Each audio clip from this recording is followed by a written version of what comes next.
Dahulu, Dewi dikenal sebagai seorang pimpinan eksekutif muda yang sangat dihormati.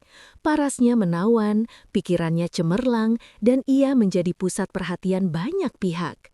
Namanya selalu disebut dengan kekaguman, setiap langkahnya memancarkan keyakinan diri. Kerumunan orang ingin merapat padanya, baik karena sanjungan murni maupun demi meraup keuntungan pribadi. Namun, dalam hitungan bulan, nasib berbalik drastis. Usahanya ambruk. Sebelum kita melanjutkan kisahnya, jangan lupa subscribe channel Pelangi Kisah dan tuliskan di kolom komentar dari kota mana kalian menonton. Pegawai mulai meninggalkan Bahtera satu persatu. Para penanam modal menarik dananya, dan mereka yang dahulu melambungkan namanya kini berangsur menjauh. Dewi terpuruk dalam kesendirian. Saat tubuhnya akhirnya terkapar sakit, tak berdaya dan ringkih, tak seorang pun anggota keluarga hadir menjenguk. Teman karib, kolega kerja, semua lenyap seakan tak pernah mengenalnya. Semua kecuali diriku.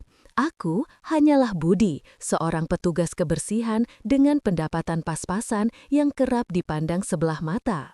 Fajar baru saja menyingsing pagi itu, namun Budi telah tegak berdiri di ambang pintu sebuah kompleks perkantoran prestisius di jantung kota Bandung. Ia berseragam petugas kebersihan yang warnanya mulai kusam, sepasang sepatu usang yang telah 2 kali diperbaiki, serta ransel mini yang selalu setia menemaninya. Isi tasnya hanyalah sebungkus nasi, air minum, dan sebuah foto ibunda tercinta yang sejak lama menderita sakit di kampung halaman. Potret itu senantiasa menjadi pengingat sekaligus pengobar semangatnya. Budi, lelaki berusia 26 tahun, hanyalah seorang pramubakti, sebuah jabatan yang seringkali dipandang sebelah mata oleh sebagian besar penghuni gedung tersebut. Namun, baginya, profesi ini adalah sumber rezeki dan anugerah. Ia tak memiliki gelar pendidikan tinggi, koneksi penting, apalagi warisan melimpah. Satu-satunya modal yang ia genggam adalah kegigihan untuk berjuang keras demi sang ibu. "Hei, petugas kebersihan, lantai ini ada sisa tumpahan kopi." Sebuah seruan bernada tinggi terdengar dari sudut koridor. Budi menoleh. Dewi, sang bos muda yang rupawan itu, sedang berdiri dengan raut jengkel. Ujung sepatunya berulang kali mengetuk lantai, menyiratkan ketidaksabaran. "Baik, Bu," balas Budi sigap tanpa menunjukkan ekspresi apapun. Dewi menduduki posisi pimpinan eksekutif termuda di perusahaan tersebut. Ia berparas jelita, cerdas, dan dikenal memiliki temperamen keras. Nyaris seluruh staf gentar menghadapinya. Namun, yang paling sering menjadi sasaran letupan amarahnya adalah Budi. Entah karena jabatannya yang paling rendah atau karena ia merasa tak perlu bersikap ramah terhadap sosok rendahan seperti Budi. Setiap hari, Budi harus membersihkan seluruh area kantor sendirian, mulai dari lantai, meja-meja kerja, toilet, hingga dapur kantor. Namun, pengabdiannya tak pernah dihargai. Bila ada setitik noda tertinggal, ia akan dimarahi. Bahkan, jika semua area sudah kinclong pun, ia tak pernah menerima pujian. Tetapi, Budi tak pernah mengeluh. Ia mengerti, tidak semua individu dapat memahami liku-liku perjuangan rakyat jelata. "Mengapa pekerjaanmu begitu lamban sih?" sembur Dewi suatu siang. "Sampai kapanpun ya, tetap saja petugas kebersihan. Jangan harap bisa naik pangkat," sindirnya seraya terkekeh bersama beberapa staf lain. Budi hanya membalas dengan senyuman tipis.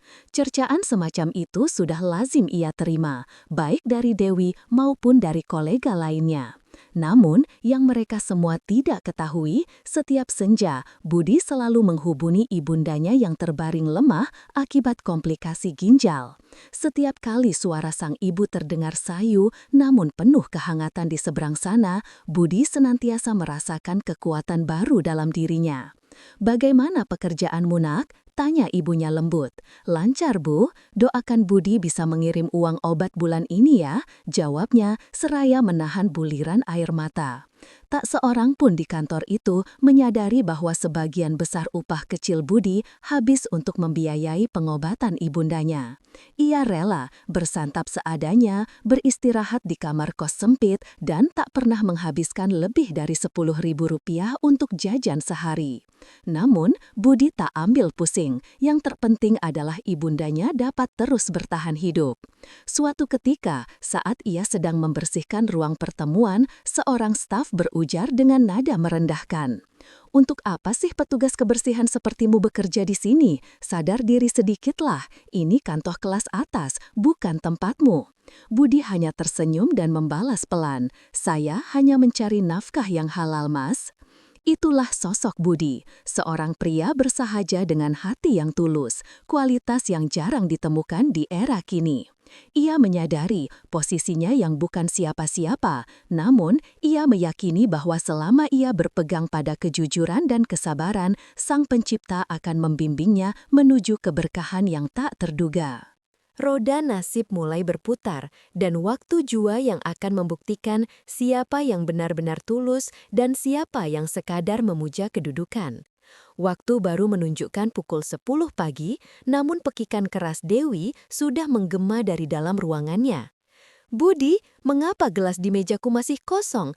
Apa kau tertidur di toilet, hah?" Dengan terburu-buru, Budi masuk membawa nampan kecil berisi air mineral dan secangkir kopi yang baru saja ia buat. Wajahnya dibasahi keringat, tangannya sedikit bergetar karena khawatir tumpah. "Maaf Bu, saya baru saja selesai membersihkan. Tadi ada tumpahan minyak," ucapnya pelan. Dewi menatapnya dingin lalu mendengus jengkel. "Alasanmu selalu sama, sudah tahu tugasmu hanya membersihkan, masa hal sekecil itu saja tak becus?" Budi tak membalas. Ia menundukkan kepala, kemudian dengan hormat meletakkan gelas dan kopi di meja Dewi. Namun, Dewi terus melancarkan omelan, seolah ingin meremukkan harga dirinya. "Kau harus bersyukur masih saya beri pekerjaan. Petugas kebersihan lain sudah saya pecat karena tidak disiplin. Jika kau tak berubah, tinggal menunggu giliran untuk diusir." Beberapa staf yang berada di luar ruangan berpura-pura sibuk, namun telinga mereka semua mendengarkan. Ada yang mencemooh, ada pula yang terkikik menahan tawa geli. Budi menyadari dirinya menjadi sasaran ejekan, namun ia tetap bersikap tenang. Baginya, harga diri bukanlah tentang membalas cacian, melainkan tentang mengendalikan diri demi tujuan yang lebih mulia, ibundanya. Setiap hari, penghinaan semacam itu bukanlah hal asing. Dewi bisa meledak marah hanya karena lantai sedikit basah, karena persediaan tisu di toilet menipis, atau karena kopi tidak sesuai seleranya. Semua kekeliruan, baik kecil maupun besar, selalu dilimpahkan kepada Budi. Pernah suatu ketika, di siang hari, saat tamu-tamu penting perusahaan hadir untuk rapat, pendingin udara di ruang pertemuan tiba-tiba mati. Dewi dilanda kepanikan, wajahnya memerah karena merasa dipermalukan. Siapa yang menjadi kambing hitam? "Budi, kau ini petugas kebersihan atau malah beban? AC rusak pun kau yang bertanggung jawab." "Tapi Bu, itu wewenang teknisi," Budi berani menjawab. "Pergi sana sebelum saya pecat kau hari ini juga." Budi hanya terdiam, hatinya terasa teriris, namun tak ada luapan amarah di sorot matanya, hanya rasa lelah yang ia sembunyikan di balik senyuman tipis. Di tengah segala perlakuan tak adil itu, ada satu tempat yang selalu menjadi penenang jiwanya, musola kecil di lantai dasar. Di sanalah Budi sering duduk sejenak, menenangkan batin. Ia tak pernah mengeluh, hanya memanjatkan doa, "Ya Allah, berilah hamba kesabaran. Anugerahkanlah aku kekuatan untuk terus bertahan demi ibuku." Setiap kali usai bersujud, ia akan meraih ponsel usangnya, menatap foto ibunya. Seorang wanita sepuh dengan sepasang mata teduh dan senyum hangat, raut wajah yang mengajarkannya untuk senantiasa merendahkan diri, bahkan ketika dunia menghinanya. "Jika kamu bekerja dengan jujur, Nak," pesan ibunya suatu malam melalui telepon. "Meskipun kamu hanyalah seorang tukang sapu, kamu lebih berharga dari mereka yang menindas. Kalimat-kalimat itu adalah pilar yang menopang hati Budi. Ia tak pernah membalas, tak pernah murka. Cercaan demi cercaan telah menjadi santapan harian. Namun, ia yakin hujan tak akan selamanya mengguyur, akan tiba waktunya langit kembali terang. Dan di balik ketabahan hatinya, Budi tak pernah menyangka bahwa takdir tengah merajut sebuah kejutan besar untuknya. Hari itu, suasana kantor terasa lain dari biasanya. Lazimnya, lantai 2 akan riuh dengan gelak tawa staf, dering telepon yang tiada henti, serta langkah gesit para manajer yang sibuk mengejar target. Namun, pagi itu semuanya sunyi senyap. Budi datang seperti biasa, membawa pel dan ember. Namun, ketika ia mulai menyapu koridor, ia dihadapkan pada pemandangan yang membingungkan. Beberapa meja telah kosong, beberapa kotak kardus berisi barang-barang pribadi berserakan di sudut ruangan. Sebagian karyawan tampak tergesa-gesa mengemasi barang, sementara sebagian lainnya hanya duduk dengan raut wajah cemas. "Ada apa ini, Mas?" tanya Budi pelan kepada Anton, seorang staf senior. Anton menghela napas panjang. "Investor utama menarik diri, Budi. Katanya perusahaan sudah tidak sehat lagi. Sekarang, yang bisa mencari pekerjaan baru silahkan. Yang mau menunggu keajaiban, silahkan saja. Tapi aku tidak berani mengambil risiko." Budi terdiam, bukan karena ia khawatir kehilangan pekerjaan, melainkan karena ia tahu, bagi Dewi, ini adalah cobaan yang sangat berat. Sementara itu, Dewi terduduk lemas di ruangannya. Tangannya gemetar menggenggam laporan keuangan yang kini tak lagi menunjukkan angka hijau. Saldo kas utama perusahaan hanya tersisa jumlah yang bahkan tak cukup untuk membayar gaji karyawan bulan depan. Raut wajahnya yang dulu selalu terlihat tegas, kini tampak pucat. 3 hari sebelumnya, ia menerima surel pemberhentian kerjasama dari investor terbesar yang selama ini menopang 60% operasional perusahaan. Pemicunya adalah proyek besar yang gagal total dan tumpukan utang yang membengkak. Dewi tak pernah menyangka segalanya akan ambruk secepat ini. Ketika Budi masuk ke ruangannya seraya membawa kopi seperti biasa, Dewi hanya menatap kosong ke arah meja. Tak ada hardikan, tak ada letupan amarah. "Ada yang bisa saya bantu, Bu?" tanya Budi perlahan. Dewi hanya menggelengkan kepala. Air matanya nyaris tumpah, namun ia menahannya. Ia masih berupaya keras untuk terlihat tangguh.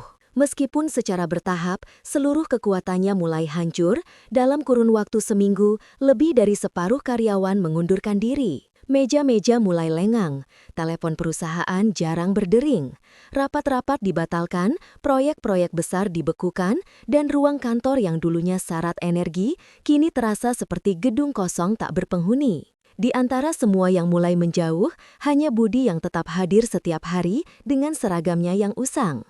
Ia masih membersihkan ruangan, tetap menyapa dengan santun, dan masih mengisi galon air, meski ia tahu tak seorang pun akan meminumnya. Suatu senja, Budi melihat Dewi duduk sendirian di kursinya, menatapi ruang kantor yang hening. Kali ini, bukan dengan tatapan penuh amarah, melainkan dengan sorot mata hampa, syarat akan kehampaan. Tak seorang pun staf senior datang menemaninya. Semua orang sibuk menyelamatkan diri masing-masing. Tak ada lagi sanjungan, tak ada lagi posisi. Yang tersisa hanyalah seorang wanita muda yang mulai kehilangan segala-galanya. Dan di sana, berdiri Budi, sang petugas kebersihan yang selama ini ia hina dan abaikan. Namun anehnya, hanya pria itulah yang masih tetap berada di sampingnya. Dewi belum menyadari bahwa masa-masa pelik ini hanyalah permulaan, dan bahwa kesetiaan paling murni justru berasal dari sosok yang paling sering ia remehkan. Senin pagi biasanya merupakan waktu paling sibuk di kantor Dewi, namun kini gedung itu sunyi senyap layaknya bangunan tua yang tak berpenghuni. Ruang rapat yang biasanya riuh dengan tawa dan diskusi, kini diselimuti debu. Komputer-komputer dimatikan, meja-meja bersih tanpa berkas tersisa. Satu persatu staf telah angkat kaki, membawa pulang sisa-sisa harapan mereka. Mantan manajer keuangan yang dulunya menjadi tangan kanan Dewi mengirim pesan singkat, "Maaf, saya tidak bisa melanjutkan. Saya harus memikirkan keluarga saya." Sekretaris pribadinya pun tak lagi muncul. Kabarnya, ia telah menerima tawaran pekerjaan di tempat lain yang lebih stabil. Dewi kini duduk sendirian di ruangannya. Dinding kaca di belakangnya memamerkan langit Bandung yang mendung, seolah turut merasakan getir yang ia alami. Di meja kerjanya masih berserakan map-map merah dan surat-surat tagihan yang tiada henti berdatangan. Namun gairah Dewi sudah nyaris pudar. Untuk pertama kalinya, Dewi merasa benar-benar terasing. Tak ada suara ketikan, tak ada ketukan pintu. Yang terdengar hanyalah detak jam dinding yang mengingatkan bahwa waktu terus berputar, bahkan ketika kehidupan seseorang seolah terhenti. Namun, di tengah keheningan yang menyesakkan itu, selalu terdengar satu jejak langkah kaki. Jejak langkah Budi. Setiap pagi ia tetap datang seperti biasa, membersihkan lantai, menyiram tanaman di lobi yang sudah mulai menguning, dan menyeduh kopi untuk Dewi, meski kini tak ada yang akan meminumnya. Hari itu, ketika Dewi keluar dari ruangannya, ia menemukan segelas air putih di mejanya. Di bawah gelas itu, terselip selembar kertas bertuliskan, "Tetap semangat, Bu, masih ada hari esok, Budi." Dewi membaca tulisan itu dalam diam. Tangannya menggenggam erat kertas kecil itu. Sebuah pesan yang amat sederhana, namun terasa jauh lebih murni daripada segala janji investor dan manajer yang pernah ia dengar. Dewi kemudian melangkah menuju pantry, tempat yang biasanya ia hindari karena tak ingin berinteraksi dengan karyawan rendahan. Di sana, ia mendapati Budi tengah mengepel lantai seraya bersenandung pelan. Suaranya sayup, namun terdengar menenangkan di tengah hiruk-pikuk dunia. "Dewi, mengapa kau masih datang?" tanya Dewi tiba-tiba. Budi menoleh sedikit terkejut, namun segera menunduk sopan. "Saya masih menerima gaji, Bu. Lagi pula, saya bekerja bukan hanya karena uang. Saya bekerja karena niat membantu selama masih dibutuhkan." Dewi menatap Budi lekat. Dahulu, ia memandang Budi sebagai beban, seorang pekerja yang lambat dan menjemukan. Namun kini, pria itu terasa seperti satu-satunya kenyataan di tengah fatamorgana dunia kerja yang pernah ia yakini. Hari-hari berikutnya, Dewi mulai membuka diri. Terkadang, ia duduk di pantry bersama Budi, sekedar menyeruput teh hangat dan bertukar obrolan ringan. Kadang, ia hanya terdiam, namun Budi tetap setia menemani, duduk beberapa meter darinya, memberikan ruang namun juga menghadirkan keberadaannya. Semakin hari, Dewi mulai menyadari bahwa ia tidak sekuat yang ia duga. Dan justru saat semua orang menjauh, ketika segala topeng status dan kekuasaan runtuh, hanya satu orang yang masih bersedia melihatnya sebagai seorang manusia. Bukan sekadar atasan, bukan demi uang, bukan pula karena jabatan, melainkan karena ketulusan hati. Dan orang itu adalah Budi, sang petugas kebersihan yang selama ini ia hina. Hujan telah membasahi kota sejak pagi. Awan kelabu menyelimuti angkasa, menciptakan atmosfer yang kian kelam. Di dalam gedung kantor yang kini nyaris tak berpenghuni, Dewi terduduk lemas di ruang kerjanya. Wajahnya pucat pasi, napasnya tersengal, dan tubuhnya menggigil hebat meskipun pendingin udara telah dimatikan. Sudah 3 hari ia bergulat melawan demam yang semakin memuncak. Awalnya ia mengira hanya kelelahan biasa, namun tubuhnya terus merosot. Makanan pun sulit ia telan. Ia mencoba menghubungi mantan sekretarisnya, namun panggilannya tak diangkat. Ia mengirim pesan kepada kakaknya, namun hanya dibalas dingin, "Maaf, aku sedang sibuk." Perlahan, Dewi menyadari bahwa di saat ia tak lagi memegang kekuasaan atau harta, semua orang yang dulunya mendekat kini berangsur menjauh. Bahkan anggota keluarganya pun mulai menganggapnya sebagai beban. Siang itu, Budi baru saja selesai membersihkan toilet ketika ia melihat Dewi berjalan terhuyung-huyung menuju lift. Wajahnya sangat pucat dan ia nyaris selimbung. Secara refleks, Budi bergegas lari dan menangkapnya, tepat sebelum tubuh Dewi menyentuh lantai. "Bu Dewi, Bu, astaga Bu, sadar?" Budi panik, berusaha menyadarkannya. Dewi sedikit membuka mata, lalu kembali tak sadarkan diri. Budi segera membopong tubuh Dewi yang ringan keluar dari gedung kantor, menerobos hujan deras yang turun tanpa ampun. Ia mencoba membawanya ke rumah sakit terdekat. Namun, begitu resepsionis melihat identitas Dewi dan status perusahaannya yang telah bangkrut, mereka menolak. "Maaf, tidak ada jaminan asuransi yang aktif. Kami tidak bisa melakukan rawat inap tanpa uang muka." Budi merasa marah dan kecewa, namun ia menyadari bahwa berdebat tak akan menyelamatkan nyawa Dewi. Dengan setengah berlari, ia membawa Dewi ke kamar kosnya sendiri. Sebuah kamar sempit di gang belakang pasar, tempat ia bernaung selama ini. Ia merebahkan Dewi di atas kasur tipisnya, menyalakan kipas angin, lalu menyelimuti tubuh wanita itu dengan kain hangat. Dengan air yang ia panaskan di kompor kecil, ia mengompres dahi Dewi semalaman penuh. "Ayo bangun Bu, Ibu harus kuat, Ibu belum kalah," bisiknya pelan. Malam itu Budi tak terlelap sedikit pun. Ia menggenggam tangan Dewi seraya sesekali meneteskan air obat ke bibirnya. Di luar, rintik hujan terus melantun, dan di dalam kamar hanya suara napas berat Dewi yang terdengar. Pagi menjelang, Dewi perlahan membuka mata. Pandangannya buram, namun ia dapat merasakan sentuhan lembut di dahinya. Ia melihat Budi tertidur pulas sambil duduk di lantai. Kepalanya bersandar di sisi kasur. Tangannya masih erat menggenggam jari-jarinya. Butuh beberapa detik hingga Dewi menyadari di mana ia berada. Ini bukan rumah sakit, bukan hotel, bukan pula rumah mewahnya, melainkan sebuah kamar sederhana yang terasa jauh lebih hangat dari semua tempat yang pernah ia singgahi. Butiran air mata mengalir dari sudut matanya, bukan karena rasa sakit, melainkan karena untuk pertama kalinya dalam hidupnya, ia merasakan perlindungan tanpa syarat. Dan sosok yang melindunginya adalah Budi, pria yang selama ini ia remehkan. Sang petugas kebersihan yang tetap setia saat semua orang meninggalkannya. Cahaya pagi mengintip dari celah jendela kamar kos sederhana itu. Dewi membuka mata perlahan. Demamnya sudah sedikit mereda. Meskipun tubuhnya masih terasa lemas, hal pertama yang ia lihat adalah langit-langit kamar yang kusam. Kemudian kipas angin tua yang berputar lambat.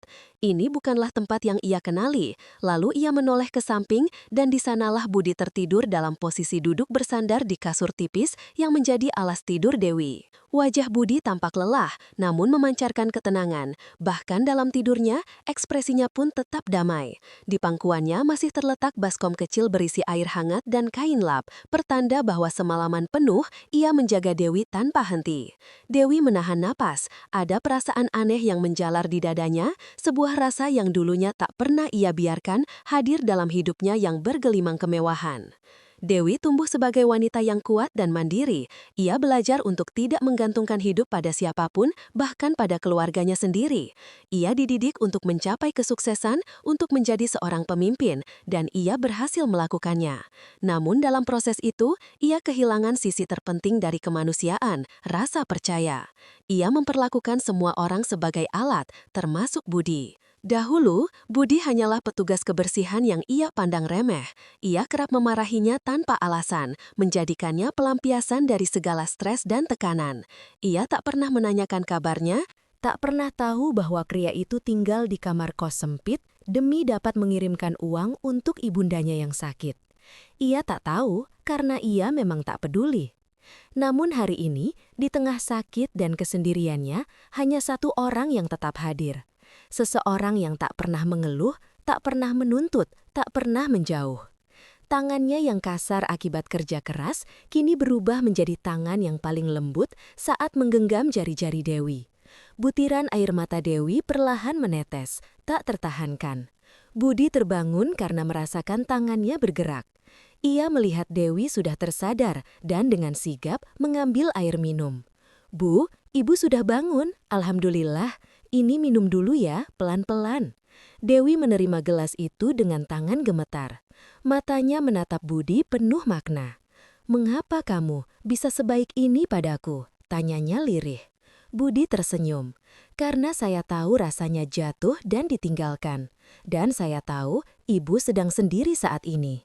Kalau bukan saya yang membantu, siapa lagi?" Dewi tertunduk, suaranya bergetar. "Padahal aku dulu berlaku jahat padamu." Budi menggeleng pelan. "Saya tak pernah menyimpan dendam, Bu. Saya bekerja bukan untuk dipuji. Saya bekerja karena niat membantu ibu saya dan membantu siapapun yang membutuhkan." Ucapan lugas itu terasa seperti tamparan keras bagi Dewi. Seseorang yang dulu ia anggap remeh justru memiliki hati yang jauh lebih mulia daripada siapapun yang pernah mengelilinginya. Ketika ia terbaring tak berdaya, Budi adalah secercah cahaya yang menuntunnya keluar dari kegelapan. Budi adalah satu-satunya tangan yang tetap menggenggam saat dunia melepaskan. Dan pada titik itulah Dewi mulai berubah.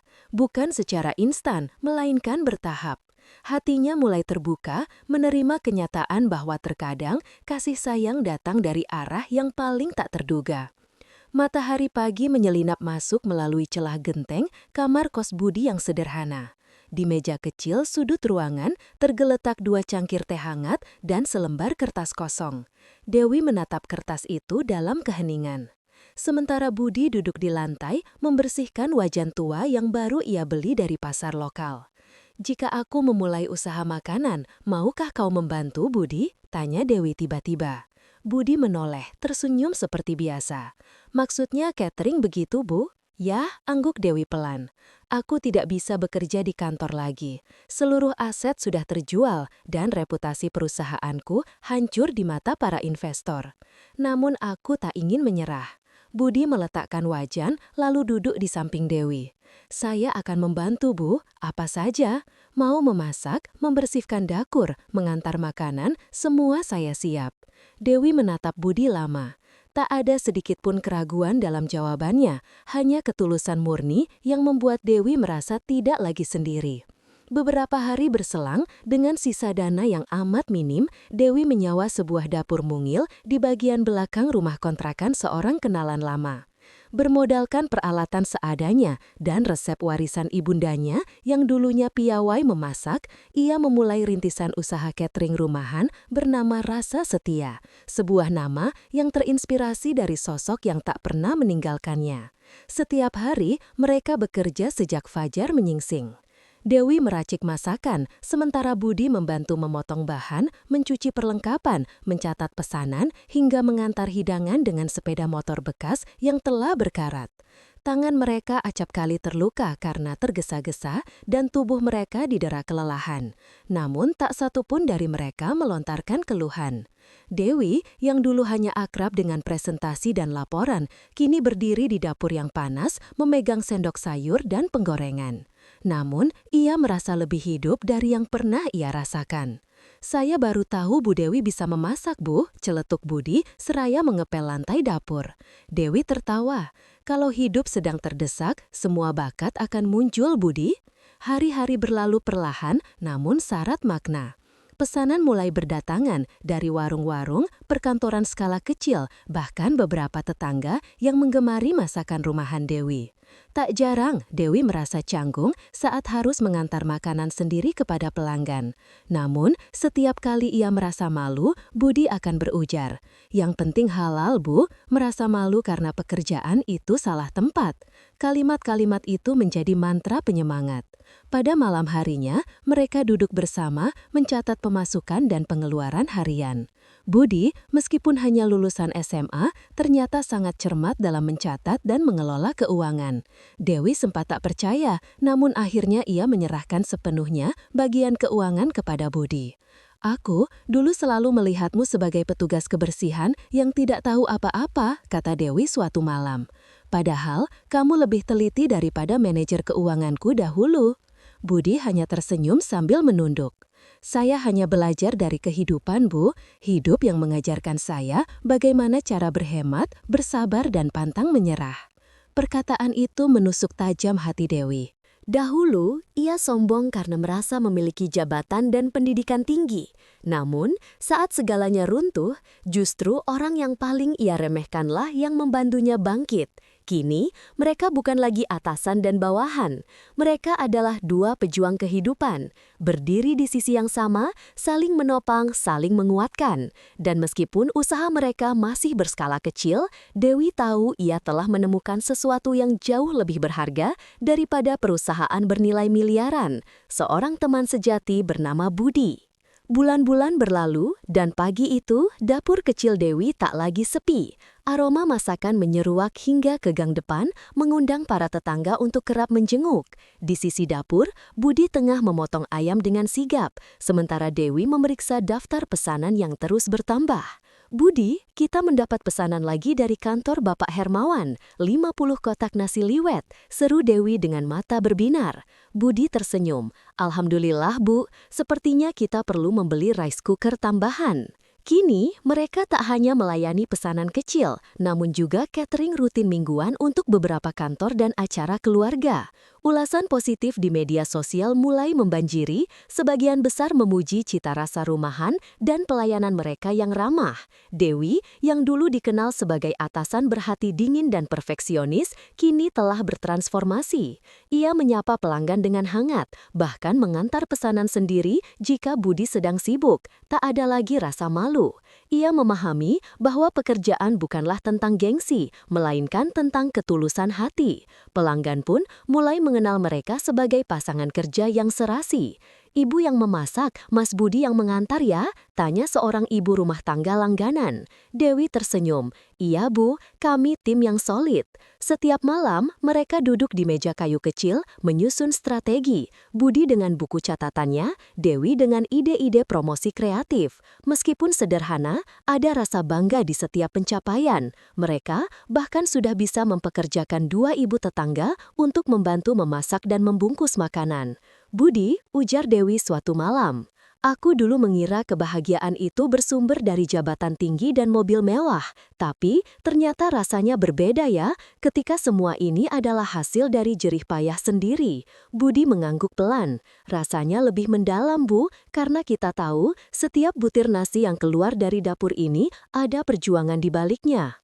Perubahan tak hanya terjadi pada usaha mereka, melainkan juga pada diri Dewi sendiri. Dewi, yang dulu angkuh dan syarat gengsi, kini menjelma menjadi pribadi yang lebih lembut, penuh empati.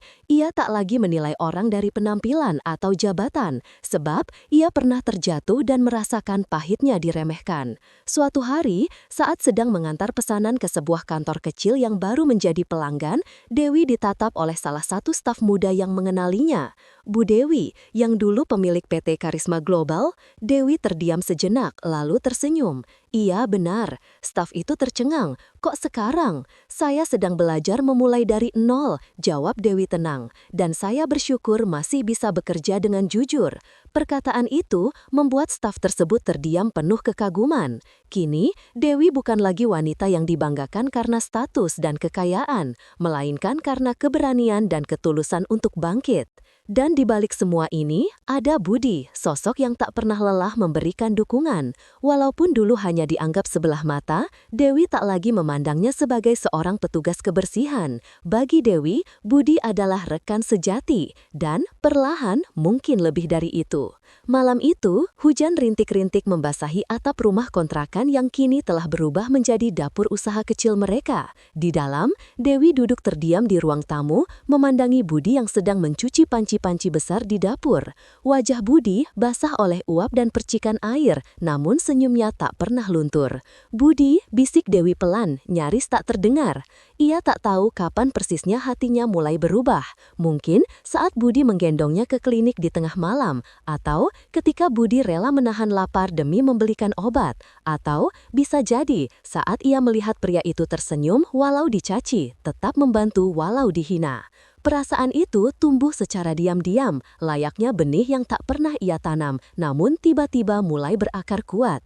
Namun, Dewi tak berani jujur, bukan karena ragu pada Budi, melainkan karena malu pada dirinya sendiri. Ia pernah menghina pria itu, memperlakukannya seolah tak bernilai. Siapakah dirinya sekarang hingga pantas mencintai lelaki sebaik itu?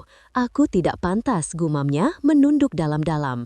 Tetapi perasaan tak dapat dibohongi. Setiap kali Budi tersenyum, Dewi merasakan kehangatan. Setiap kali Budi menunjukkan kekesalan saat ia kelelahan namun memaksakan diri bekerja, hatinya tersentuh.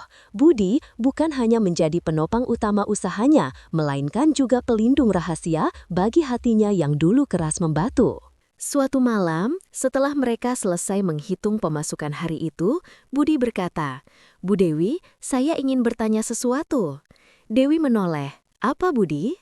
"Sampai kapan Ibu akan memanggil saya, Budi si petugas kebersihan di dalam hati?" tanyanya sambil terkekeh pelan.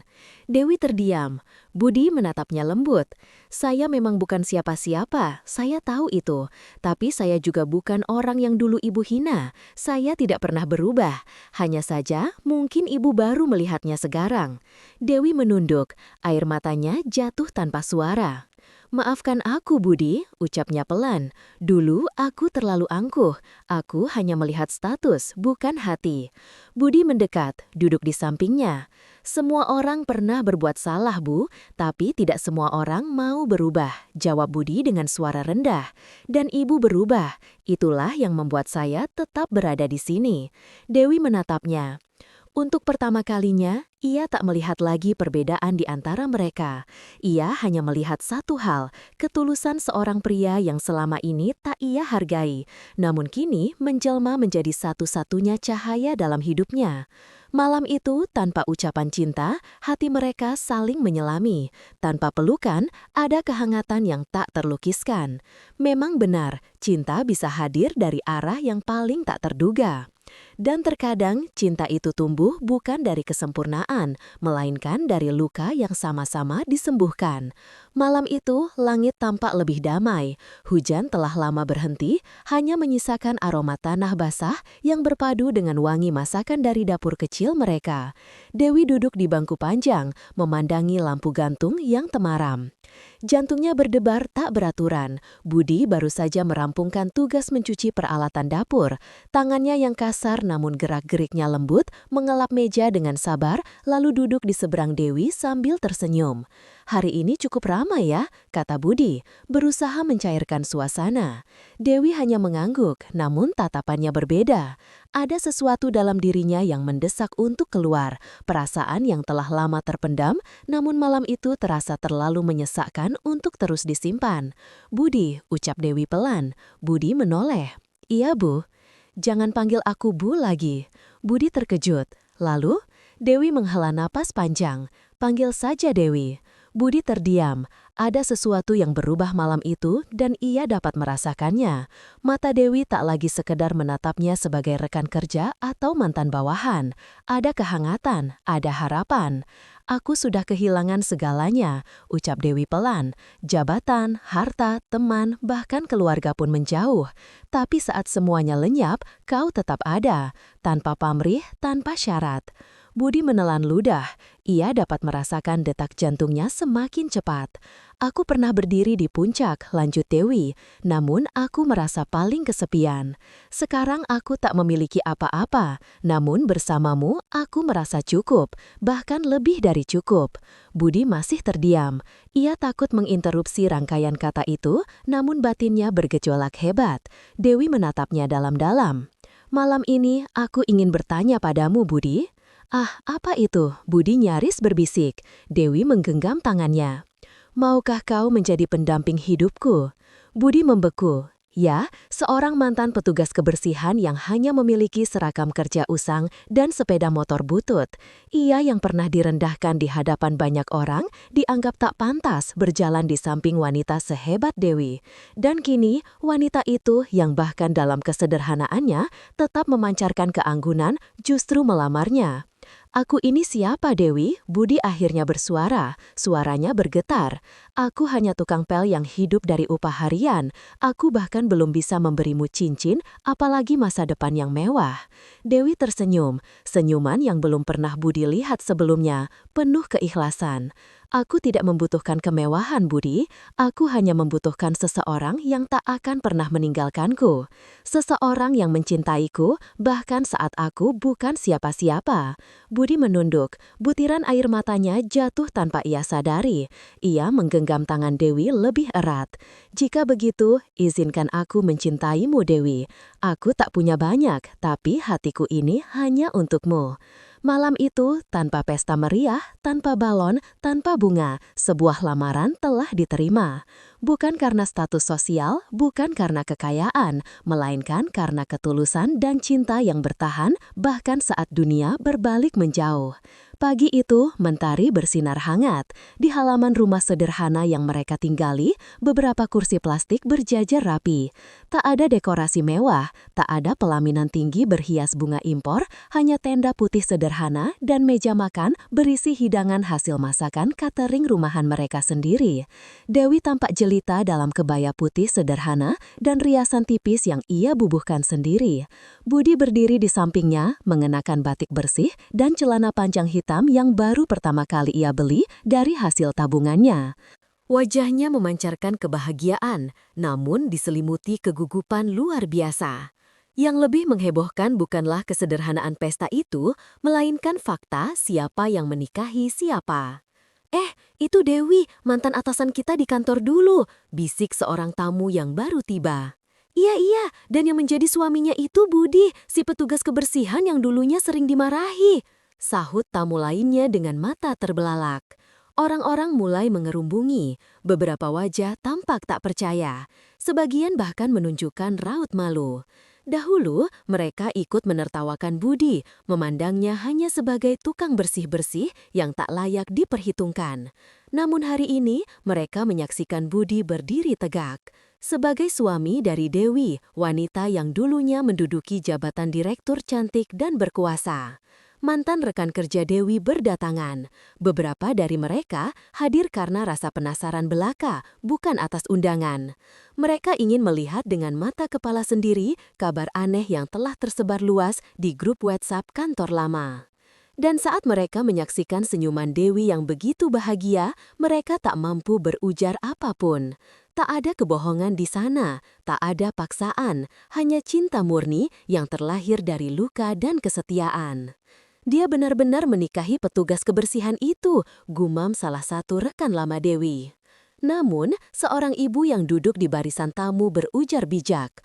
Petugas kebersihan atau bukan, yang penting hatinya. Saya melihat Dewi jauh lebih bersinar hari ini daripada saat ia masih menjadi direktur dulu. Dewi menoleh ke arah tamu-tamu itu. Ia tahu sebagian dari mereka pernah mencibir Budi, bahkan dirinya. Namun kali ini ia tak ambil pusing. Ia menggenggam tangan Budi dengan bangga, lalu berucap lantang di hadapan semua orang. Aku memilih pria ini bukan karena hartanya, melainkan karena saat semua orang meninggalkanku, hanya dialah yang tetap berada di sisiku. Gemuruh tepuk tangan pun pecah. Tidak semua tamu bersorak, namun mereka semua tahu satu hal. Mereka sedang menyaksikan sebuah kisah cinta sejati. Kisah yang melampaui batas status, penampilan, dan masa lalu. Beberapa tahun telah berlalu. Di sebuah ruko 2 lantai yang sederhana, namun selalu ramai pelanggan, papan nama Catering Dewi and Budi terpampang kokoh. Tak hanya menyajikan catering rumahan, kini bisnis mereka telah berkembang merambah bidang event organizer dan konsultan makanan sehat. Banyak perusahaan besar menjadi klien setia mereka. Siapa sangka, usaha yang dulunya hanya bermula dari dapur kontrakan sempit, kini menjadi sumber rejeki bagi belasan karyawan. Budi berjalan keluar dari ruang kantor kecil di lantai 2. Kali ini, ia tak lagi mengenakan seragam abu-abu dan sepatu dekil. Ia mengenakan kemeja putih bersih, jas hitam rapi, dan sepatu kulit yang mengilat. Namun, langkahnya tetap bersahaja. Senyumnya masih hangat seperti sedia kala. Ia menyapa setiap karyawan dengan ramah dan masih tak sungkan membantu memindahkan kotak makanan jika ada yang kesulitan. Dewi duduk di meja kasir, kini sedang menghitung laporan keuangan seraya sekali-kali mencicipi masakan baru dari dapur. Ia tampak lebih ceria, lebih ringan tertawa, dan hatinya jauh lebih damai. Sayang, panggil Budi, seraya membawa 2 gelas es teh. Dewi menoleh dan tersenyum. Kamu tahu, aku suka tanpa gula, sudah kupesankan khusus, jawab Budi sambil duduk di sampingnya. Mereka minum seraya memandang keluar jendela, di mana para karyawan hilir mudik sibuk mempersiapkan pesanan. Tiba-tiba, seorang wanita sepuh datang, rambutnya memutih, pakaiannya sederhana. Budi segera berdiri dan menuntunnya masuk dengan penuh hormat. Dialah Ibunda Budi, wanita yang selalu menjadi sumber motivasi dalam hidupnya. Ia dulunya tak pernah tahu apa yang dikerjakan putranya selain sebagai petugas kebersihan, namun kini ia tersenyum bangga setiap kali orang menyapanya, "Bu, itu putra ibu yang memiliki usaha sukses ini ya." Budi mencium tangan ibundanya. "Ma, duduk di sini ya, kita makan bersama." Dewi ikut membantu menyajikan makanan, lalu duduk bersimpuh di depan sang ibu. Dulu, ia bahkan tak pernah menoleh pada petugas kebersihan seperti Budi, namun kini ia menghormati ibundanya, memeluk Budi setiap pagi dan mengucap syukur setiap malam. roda dunia telah berputar. Status dan gelar tak lagi memiliki arti, sebab cinta sejati yang mereka rajut bersama tak pernah menilai dari latar belakang. Budi, sang mantan petugas kebersihan yang dulunya diremehkan, kini menjelma menjadi suami, mitra bisnis, dan putra yang berbakti. Namun, satu hal yang tak pernah berubah adalah hatinya yang membuat segalanya menjadi mungkin. Dan Dewi tahu ia tak pernah salah memilih sosok yang dulunya paling ia pandang rendah.